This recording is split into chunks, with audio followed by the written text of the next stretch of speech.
Office में या work place पर दूसरों की तरक्की से जलन आम बात है। ऐसा अधिकांश लोगों के साथ होता है। अगर अपने समकक्ष या अपने से जूनियर किसी सहयोगी की तरक्की होती है या उसकी सैलरी बढ़ती है तो जलन होना स्वाभाविक है, लेकिन अधिकांश लोग इस जलन को काबू में कर लेते हैं और आगे बढ़ जाते हैं। लेकिन कुछ लोगों के मन मस्तिष्क से ये जलन जाती ही नहीं है। इस जलन को मिटाने की कुंठा में वो कुछ से कुछ कर लेता है और फिर अपना ही नुकसान कर बैठता है। इससे मन में कई तरह की परेशानियां तो होती ही हैं, शरीर में भी परेशानियां हो सकती हैं। आखिर इस जलन को कैसे भगाया जाए या इससे कैसे मुक्ति पाई जाए? आखिर जलन होती ही क्यों है? इन सारे विषयों को लेकर फोर्टिस हेल्थ केयर नई दिल्ली बिहेवियर साइंस के डायरेक्टर डॉक्टर समीर पारेख के अनुसार, वर्क प्लेस पर या ऑफिस में, यहाँ तक कि स्कूल कॉलेज में साथी की तरक्की से जलन होने लगे तो ये एक कुंठित मानसिक प्रवृत्ति है। ऐसे व्यक्तियों के मन में हर समय अपने साथियों से बेहतर करने की चाह होती है।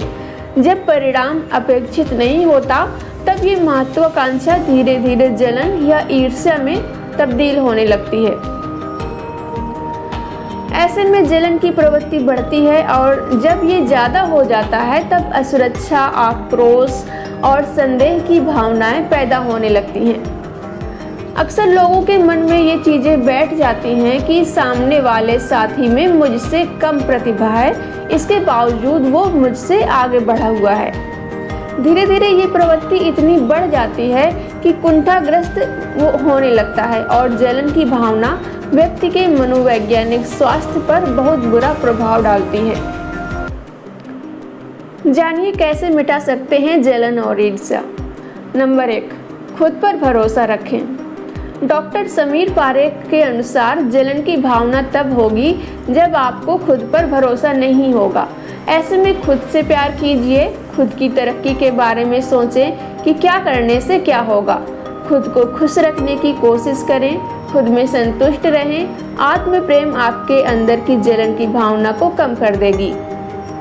नंबर 2, अपनी क्षमता को पहचानें।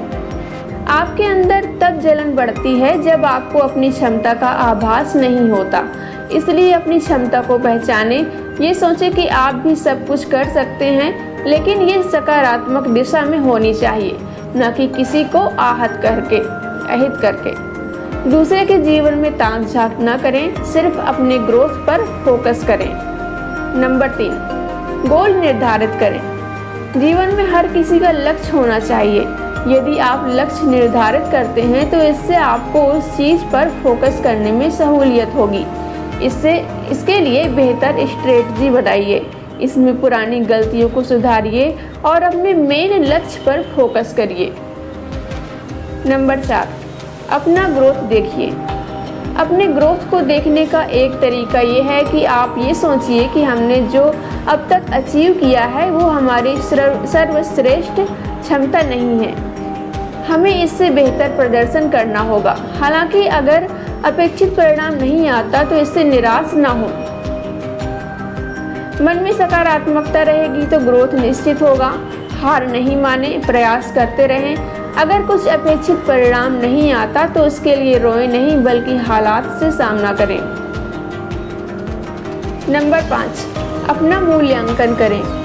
गलती सुधारने का सबसे बेहतर तरीका है कि अपना मूल्यांकन करें। देखें कि कहाँ कमी रह गई। अगर आपने ईमानदारी से इसे पहचान लिया तो निश्चित रूप से आप सफल होंगे। बेशक थोड़ी समय लगे, लेकिन लक्ष्य निर्धारित कर अगर ईमानदारी से प्रयास करेंगे तो सफलता मिलेगी ही।